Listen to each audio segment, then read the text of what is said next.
importante. Quem não visitou meu site ainda pode visitar, quem não tem o nosso telefone pode ter, está bem? Quem quiser participar conosco lá do seminário para pastor discipulando pastor, mentoria, sem ser essa semana próxima, outra, 23 a 25 de abril, terça, quarta e 5, o pastor Calmon vai estar conosco lá, vai ser uma alegria recebê-lo lá em casa, certo? E você pode fazer parte desse trabalho de mentoria para pastores. Vai ter o ministrar o Corte Estevão Fernandes, o pastor Hernandes Dias Lopes vai ser assim. É um grupo restrito, não é mais do que 100, 150 pastores de igreja. Então, se você quer patrocinar para o seu pastor ir lá, patrocine para o seu pastor. De repente, o seu pastor está precisando de participar de um evento assim sobre mentoria, está bem? 12 verdades que todo filho gostaria que os pais soubessem. Vamos ler. Leiam comigo. Filhos não vêm prontos. Se constrói. Repete de novo. Filhos não vêm prontos. Se constrói. Se constrói. Vamos ler a palavra do Senhor. Salmo 127, verso 3 a 5. Herança do Senhor são os filhos, o fruto do ventre seu galardão, como flechas na mão do guerreiro, assim os filhos da mocidade. Feliz o homem que enche deles a sua aljava. Em uma aljava cabia, em média, 5 flechas. Seria esse o número ideal para se ter um filho, para se ter filhos? Não sei. A Bíblia não fala nada sobre isso. Não será envergonhado quando pleitear com os inimigos à porta. Diga, como flechas na mão do guerreiro. Outra vez, como flechas na mão do guerreiro. Eu fiz um trabalho em Bragança Paulista no ano passado com o tema Resgatando a Paternidade Integral. Resgatando a Paternidade Integral. Quantos pais estão aqui? Homens, pais, levante a mão assim, por favor. Bem, obrigado, Deus. Amados, eu venho assim muito preocupado com o vazio de liderança dentro das famílias. Em um programa de televisão esta semana, gravando uma entrevista, me perguntaram qual é uma das causas desta crise gigantesca nas famílias.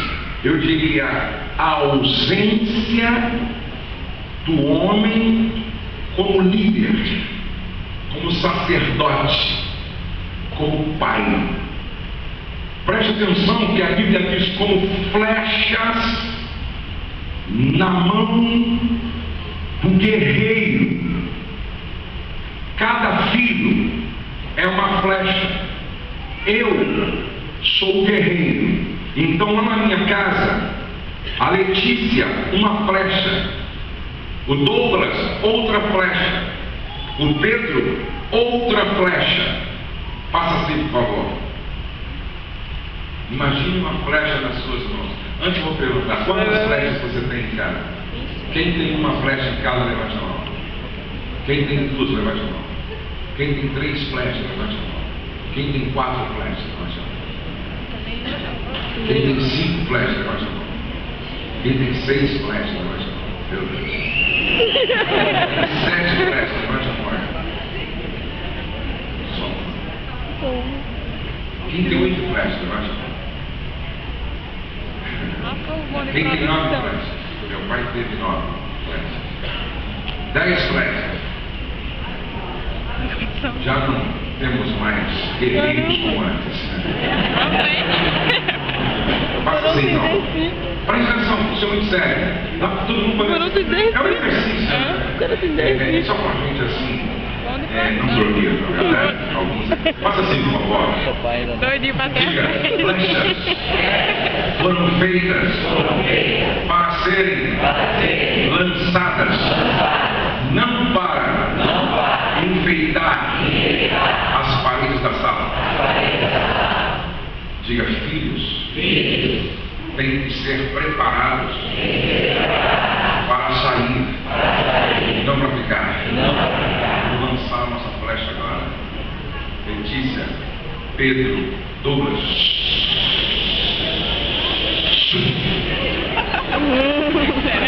Eu vou para lá.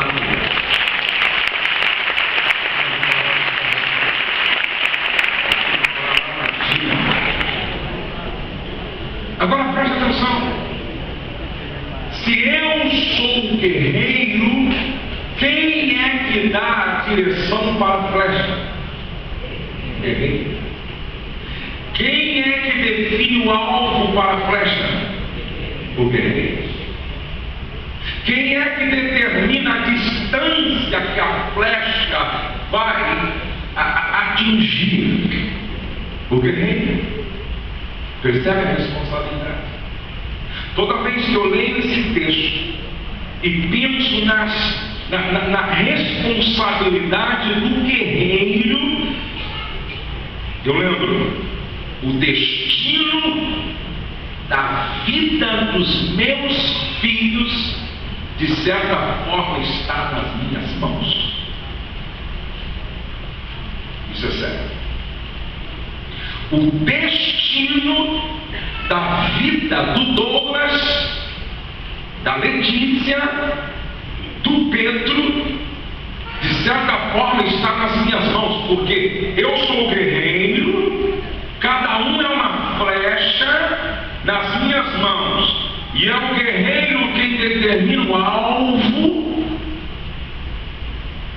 é o guerreiro que determina a velocidade dessa flecha, o momento de lançar a flecha. Isso é sério?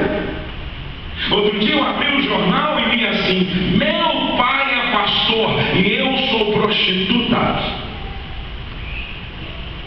E uma pergunta que a gente deve sempre fazer é: aonde as minhas flechas estão caindo? Ou seja, qual é a direção que eu estou dando para as minhas flechas como guerreiro? Então a esposa pode estar dizendo: graças a Deus que é responsabilidade dele, não minha. Não, a Bíblia diz que vocês, irmãs, são auxiliadoras idôneas, ou seja, vocês são cúmplices. E se os dois formam um, a responsabilidade é dos dois. De certa forma, o guerreiro depende de quem está ao seu lado para fazer um serviço bem feito, o melhor trabalho possível. Quando a Bíblia diz, em Atos capítulo 16, Paulo falando ao carcereiro: crê no Senhor Jesus Cristo e será salvo tu e a tua casa. Por que Paulo disse isso? Porque naquela época a família era patriarcal e a figura do pai era soberana, ou seja, naquela época o que o pai falasse era lei dentro de casa, ou seja, a direção que o pai desse, toda a família tinha que seguir e não tinha conversa. O pai era o sacerdote, o líder, o cabeça, o que dava a última palavra. Quando Paulo vê o carcereiro querendo se suicidar e perguntando: então o que eu faço? Aí Paulo diz: crê no Senhor Jesus Cristo, porque a sua família vai junto com você. Deixa eu fazer uma pergunta para todos vocês. Quem conversou com a serpente no jardim do Éden? Adão ou Eva? Quem deu ouvido à serpente? Adão ou Eva? Quem primeiro comeu da fruta? Adão ou Eva? Quem comer foi Eva, sim ou não? Aí Deus aparece para um acerto de contas. Quem Deus procura? Adão ou Eva? Por quê? Deu cabeça. Bata no ombro dos homens aqui e diga assim: fica esperto, meu irmão. O Adão é você.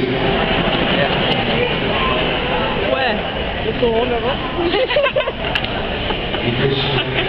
Esperto, meu irmão. Adão é você. Ei, Tô dizendo. como eu gostaria de dizer isso para todos os maridos aqui de Natal. A sua família é o resultado da sua liderança. Eu vou repetir: a sua família é o resultado da sua liderança. O destino dos teus filhos será o resultado da sua liderança.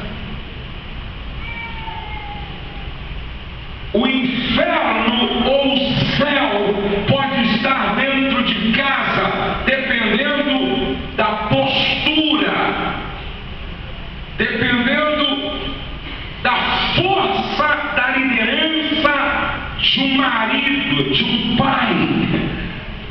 Crê no Senhor Jesus Cristo,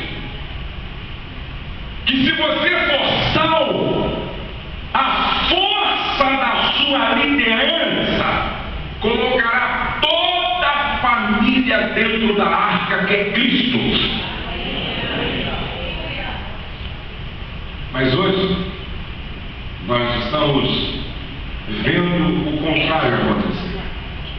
Gente, a família é um lugar de acolher a bênção e de multiplicar. Muito acima do sentido humano de proteção e convivência, papel sociológico, a família é um lugar teológico. É um lugar onde Deus se revela, é um lugar onde se revela Deus. Na família o ser humano aprende a crescer segundo o projeto de Deus. A família é o lugar da humanização do divino. O evangelista Lucas diz que Jesus crescia em estatura, sabedoria e graça diante de Deus e dos homens. Para que houvesse esse crescimento integral, Jesus precisou de uma família humana. A bênção divina sobre a família não é somente uma questão espiritual, envolve também o físico e o psíquico. Ninguém é humanamente equilibrado sem alimentar essa tríplice dimensão do existir humano. O ser humano aprende a ser humano dentro da família. Jesus crescia em idade, sabedoria e graça. Graça fala da nossa dimensão espiritual. A família deve ser o lugar onde a gente aprende a amar. A família deve ser o lugar para o crescimento físico, psíquico, afetivo, espiritual do ser humano. E isso tem tudo a ver com a força de uma liderança. A primeira verdade que todo filho gostaria que os pais soubessem, como eu gostaria que todos marcassem isso se fosse possível, a mesmo se você vai comprar um livro. Se você vai comprar um livro, não precisa marcar, porque tem lá. Primeira verdade: todo filho quer presença antes dos presentes. Está para repetir comigo? Todo filho quer presença antes dos presentes. Olha, esse texto é maravilhoso. Estas palavras que hoje te ordeno estarão no teu coração. Então, primeiro, a palavra tem que estar no coração dos pais. Estará no teu coração.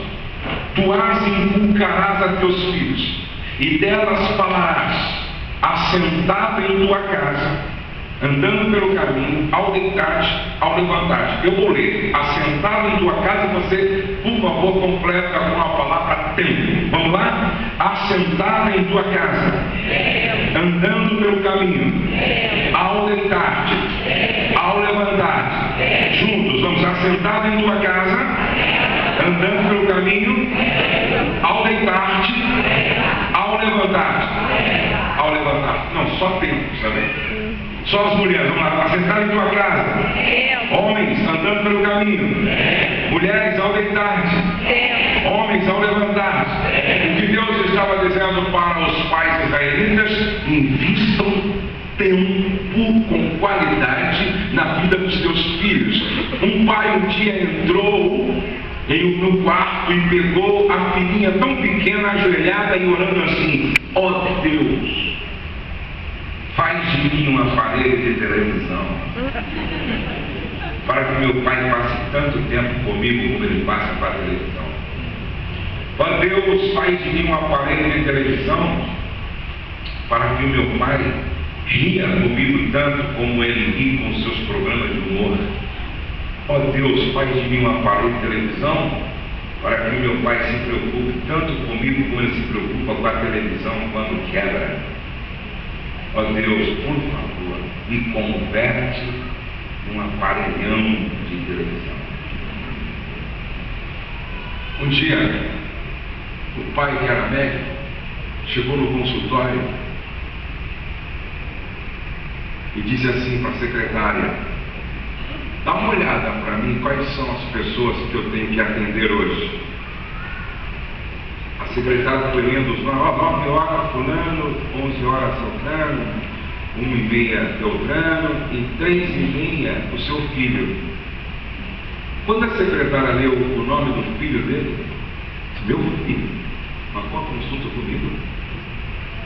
Ele ligou na hora para o filho: ô filho, que história é essa? Você vai marcar uma consulta comigo aqui às 3h30? É, pai, já que você não tem tempo para mim em casa, quem sabe você me atende como um paciente do consultório. Filhos não se perdem na rua, filhos se perdem em casa. Eu vou repetir isso: filhos não se perdem na rua, filhos se perdem em casa, com a ausência dos pais.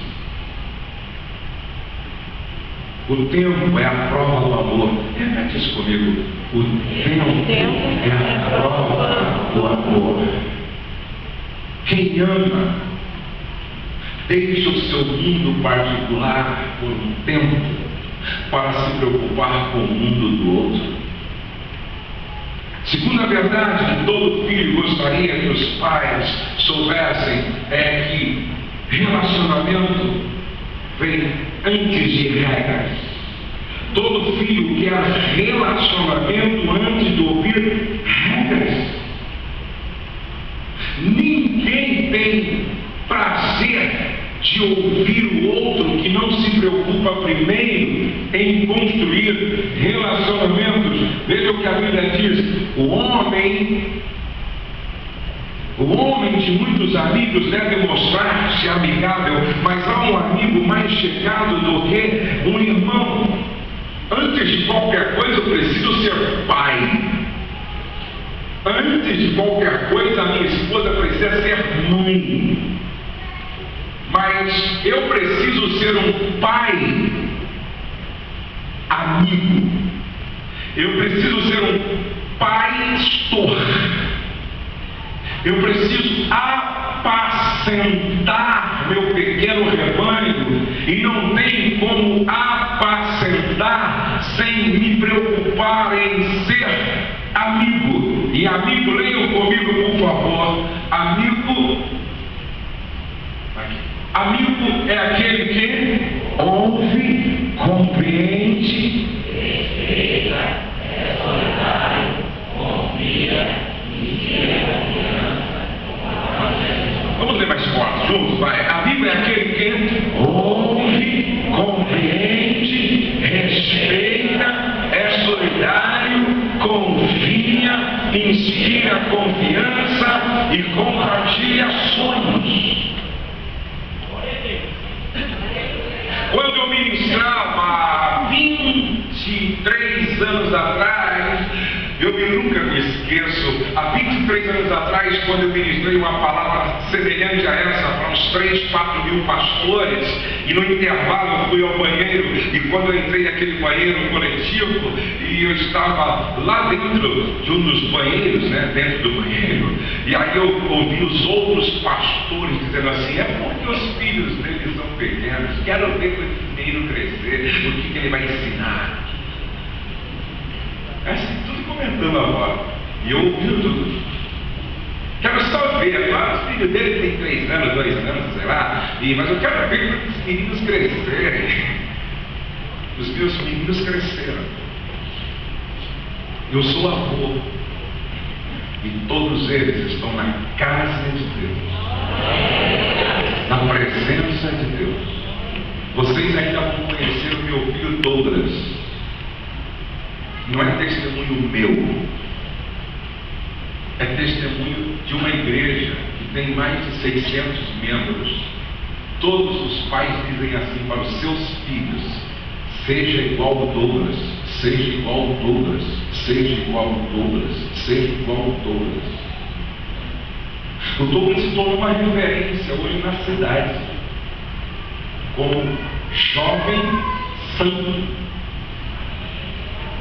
Ele tem um movimento espalhado no Brasil: seja uma cópia de Jesus.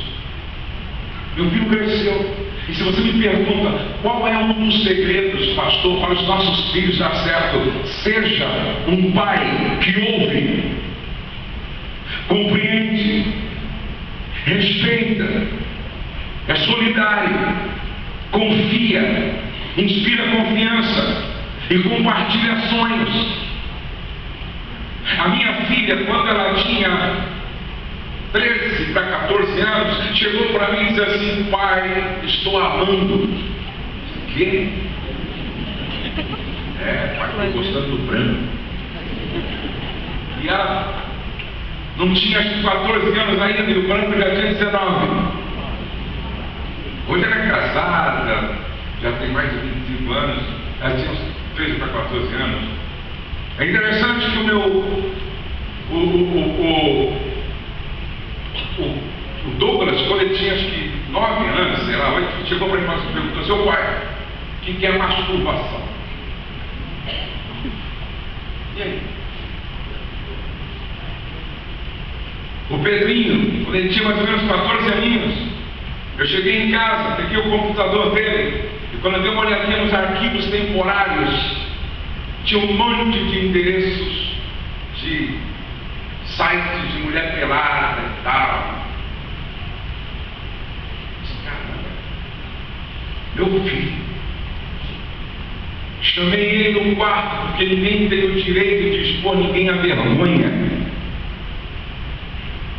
Disciplina funciona quando você respeita o seu filho e não o expõe à vergonha.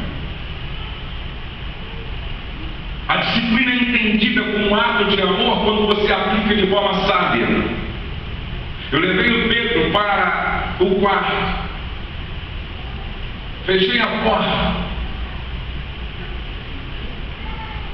olhei nos olhos dele e disse assim: meu filho, aqui só a verdade. A verdade não tem medo da luz e é filha do tempo. A mentira tem vida curta.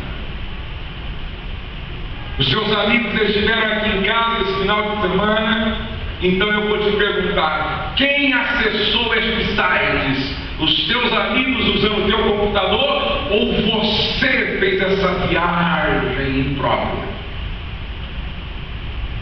Ele, com os olhos lacrimejando, disse: foi eu, pai. Foi eu. Eu sentado na frente dele, eu tive a grande oportunidade de ser o pai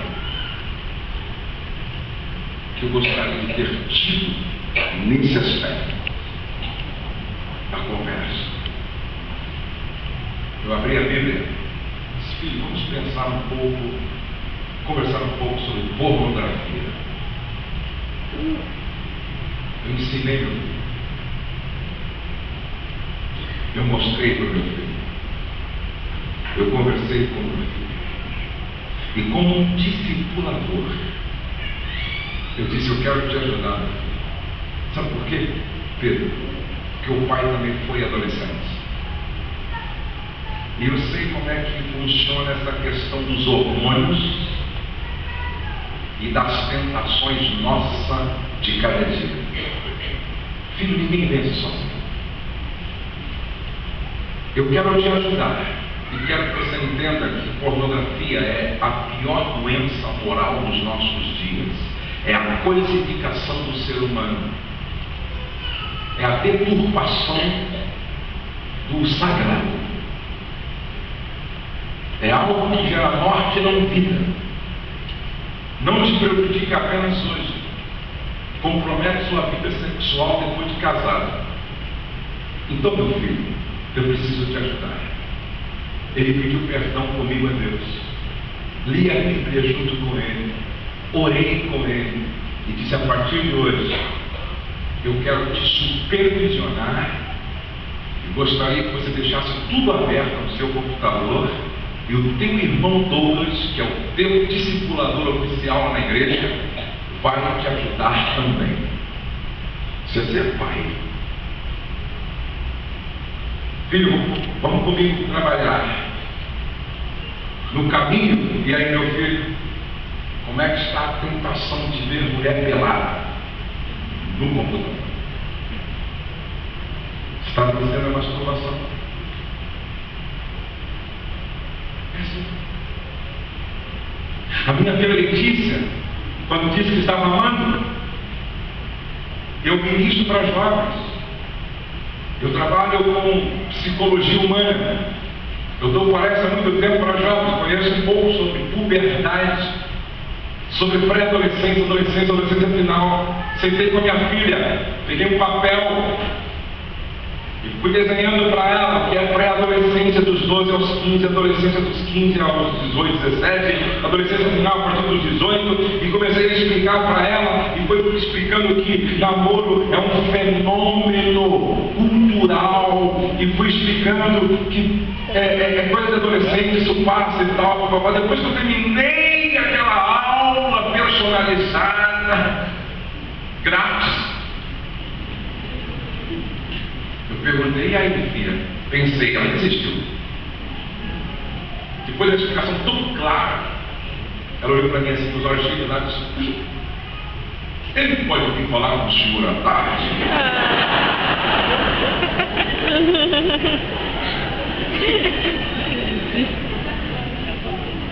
Você é pai.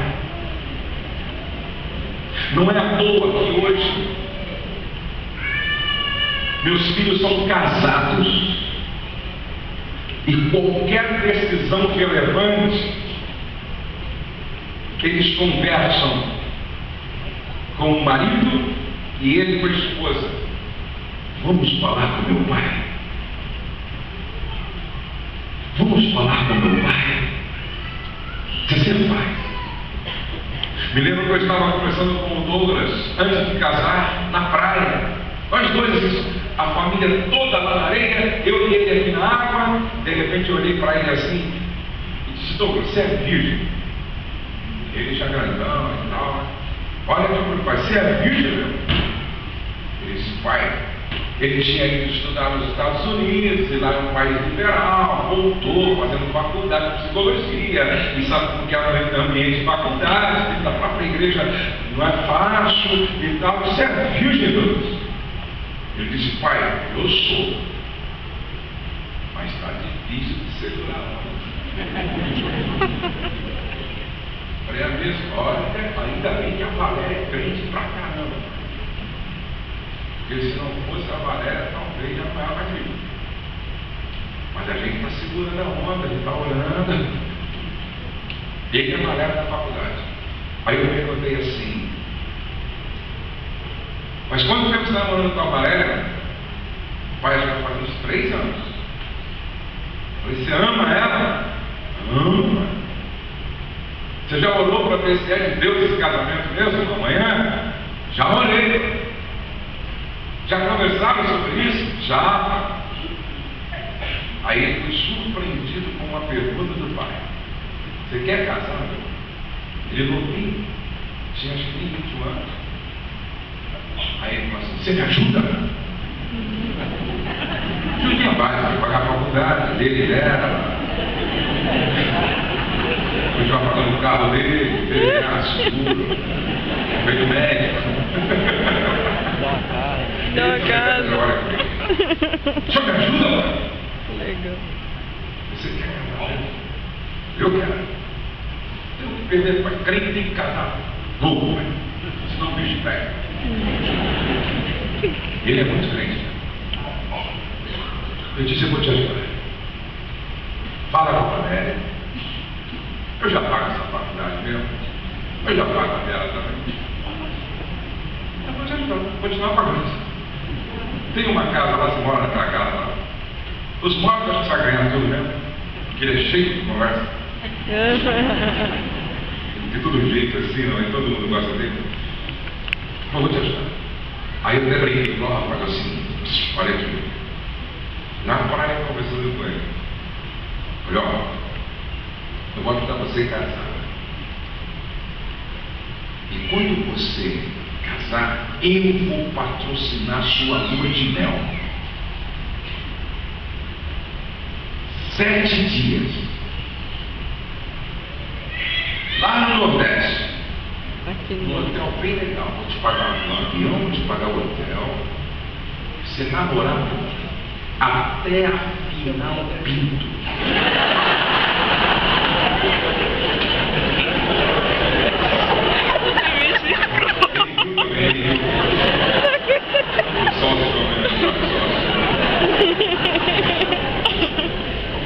Porque um cara que vai para os Estados Unidos, um cara que faz faculdade, um cara que se manteve até o casamento virgem, merece o patrocínio de uma lua de mel legal.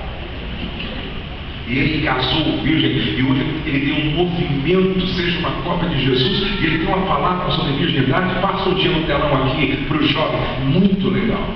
O que ele explica? Você é pai. Você quer que os teus filhos te ouçam, mas você nunca sentou com eles para bater um papo assim? Você quer que os teus filhos te ouçam, mas você nunca se preocupou em construir relacionamentos? Vamos repetir novamente. Amigo é aquele que ouve, compreende, respeita, é solidário, confia, inspira confiança e compartilha sonhos. Você é teu pai. Terceira verdade. Todo filho quer ter um pai que ensina mais com o seu exemplo do que com palavras. Os nossos filhos aprendem mais vendo do que ouvindo.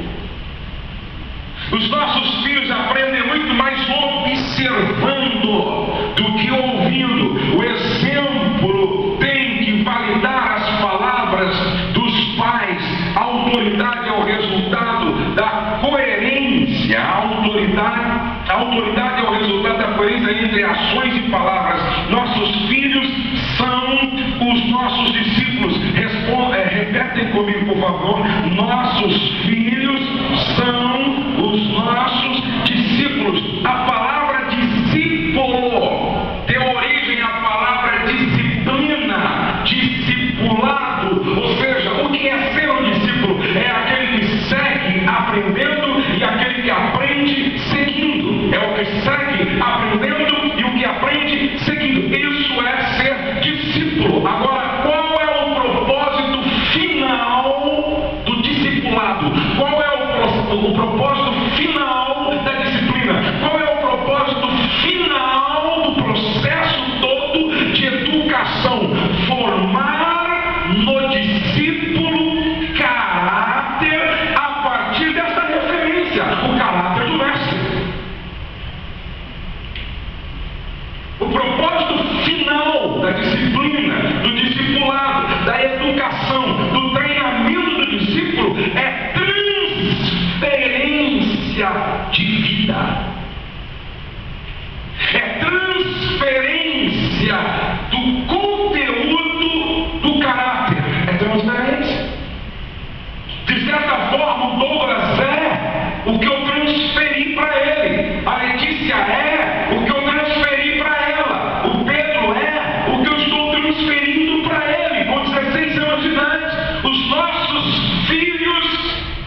nos reproduzem. Isso é muito sério. Olha o que Jesus disse: porque eu vos dei o exemplo. Dá para repetir comigo? Porque eu vos dei o exemplo. Isso é mestre. Isso é discipulador. Isso é pai. Eu vos dei o exemplo, para que como eu vos fiz, façais vós também. Tem um vídeo no YouTube para exemplificar isso, onde o pai berra com a mãe, aí vem o menininho, berra com a irmã dele. Aí vem o pai e mente, aí você pega o filhinho mentindo do outro lado. Aí vem o pai fumando, aí você pega o menininho fumando do outro lado. Ou seja, é a reprodução. Jesus dizia: porque eu vos dei o exemplo, para que como eu vos fiz, façais vós também. Paulo, com os seus filhos na fé, os seus discípulos, dizia: sede meus imitadores, como também eu de Cristo. A maior herança que um pai pode deixar para os seus filhos é um caráter digno de ser imitado. Ei, olhem para cá, por favor. Reputação é o que vocês pensam que eu sou. Quem me vê ministrando sobre família, sobre casais, casamento, sobre filhos, pode pensar assim: pastor Josué deve ser 10 como marido, deve ser 10 como pai, deve ser 10 como genro, deve ser 10 como filho, deve ser 10 como sogro. Isso é o que vocês pensam. Vou repetir o que eu disse no início: todo quadro à distância é perfeito. Isso é reputação. Caráter é o que eu sou quando ninguém está me observando. Caráter é o que eu sou diante de Deus. Isso é caráter. Caráter é o que eu sou dentro da minha casa.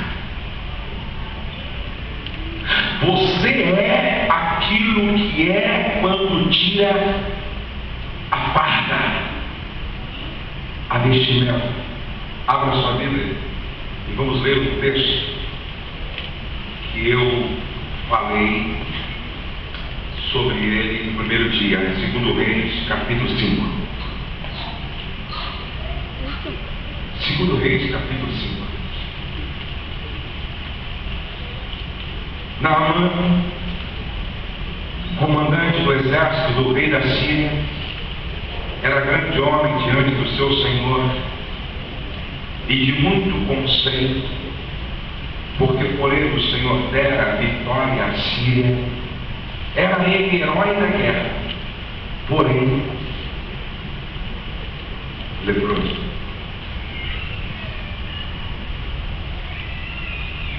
Era ele herói da guerra, porém leproso. Quem sou eu dentro da minha casa? Quem é você dentro da sua casa? Há mais de 27 anos atrás, eu tive a infelicidade de perder o meu pai. Eu ouvi falar, e quem me disse foi um dos diretores, que o dono do segundo maior frigorífico do Brasil, nessa época, ele tinha um filho de 15 ou 16 anos, que já tinha uma fazenda com 100.000 cabeças de gado confinados. O menino, de 15 ou 16 anos, já tinha uma fazenda com 10.000 parece que era 10 mil ou mais cabeças de gatos confinados. Ele tinha vocação para o negócio tão novinho. Mas essa não é a maior herança que um pai pode deixar para os seus filhos.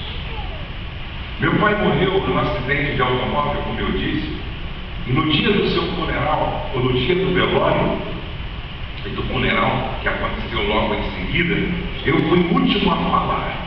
Eu não tinha mais do que 18, 17 anos de idade. E eu me lembro que, porque meu pai era muito querido na cidade como pastor, a igreja ficou superlotada, o prefeito foi, promotor, juiz, delegado, e padre, bispo, foram todos lá, amigos, pastores. Eu fui o último a falar. Eu me lembro que naquela reunião eu dizia assim: meu pai não me deixou sem casas alugadas,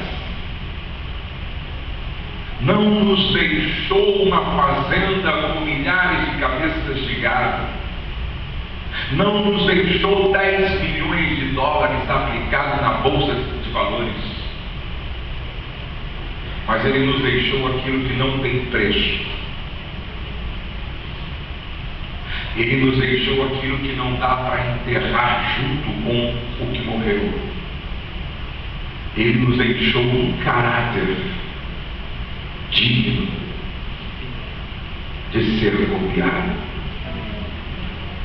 Nunca vi meu pai mentir para ninguém. Nunca vi meu pai ser cobrado porque não pagou por irresponsabilidade ou leviandade. Nunca vi meu pai falar mal de ninguém. Nunca vi meu pai brigar com a minha mãe na frente dos filhos. Meu pai era um homem comprometido com Deus e a sua palavra, era pastor daquele tempo da Assembleia de Deus radical. Meu pai não assistia televisão de jeito nenhum, ele sentava de costa para a televisão quando estava ligado em alguma casa que queria visitar. Um dia meu pai pegou a minha irmã, que já estava noiva com o meu cunhado, de mãos dadas, pegou os dois mãos dadas de dia na rua. Ele parou o carro e disse assim: que pouca vergonha é essa?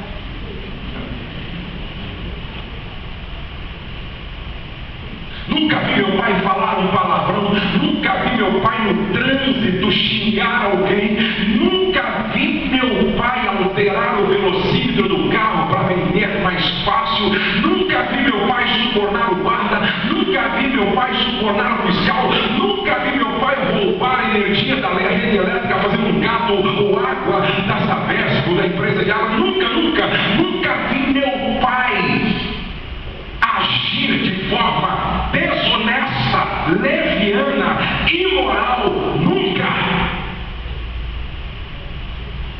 Pelo contrário, um dia, quando a igreja estava lotada para celebrar o seu aniversário, sabe qual foi o versículo que ele leu no dia do seu aniversário? Ele abriu a Bíblia e fez as palavras de Paulo, as palavras dele: sede meus imitadores, porque eu estou procurando imitar Jesus, imitar Jesus, imitar Jesus.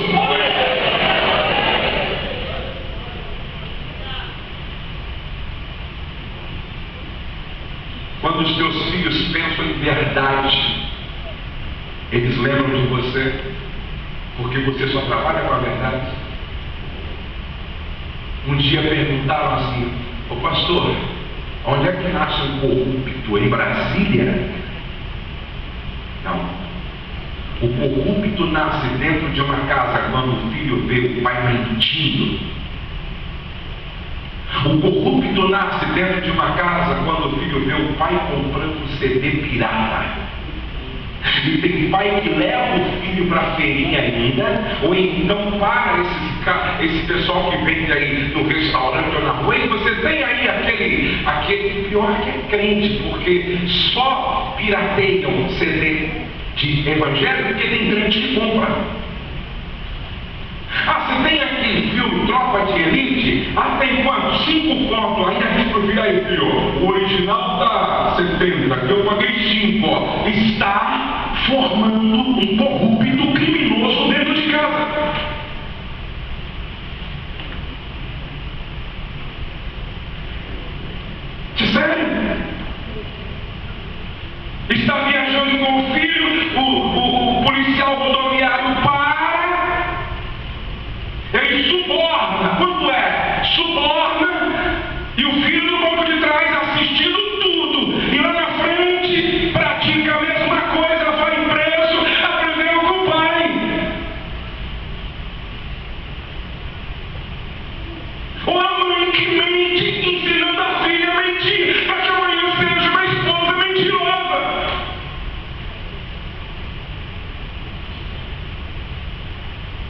Essa é a pergunta. O que é que nós estamos passando para que os nossos filhos reproduzam? Pastor Amy Uber, para mim, é um dos homens que mais me inspiram nessa nação. Pastor Amy Uber, para mim, é um dos homens que mais me inspiram. E ele me falando da sua família, você fica assim, com água na boca. E quando o pastor Amy Uber fala de caráter, você entra em crise. Porque ele encarnou literalmente, radicalmente o caráter de Cristo. Ele disse que viajando com o pai, pararam no posto de gasolina, colocaram gasolina, e ele menino assistindo tudo, foi embora. Andaram quase 100 quilômetros. O pai para e pergunta assim: querida, você viu se eu paguei o rapaz do posto? Não vi, eu não estava prestando atenção. Meninos, vocês viram se o pai pagou o rapaz lá do posto? Pai, nós estávamos brincando, nem prestando atenção. Então eu vou voltar. Ele voltou quase 100 quilômetros. Chegou o funcionário do posto. Meu senhor, lembra que eu coloquei gasolina? Lembra? Eu te paguei. Pagou sim. Obrigado. Foi embora.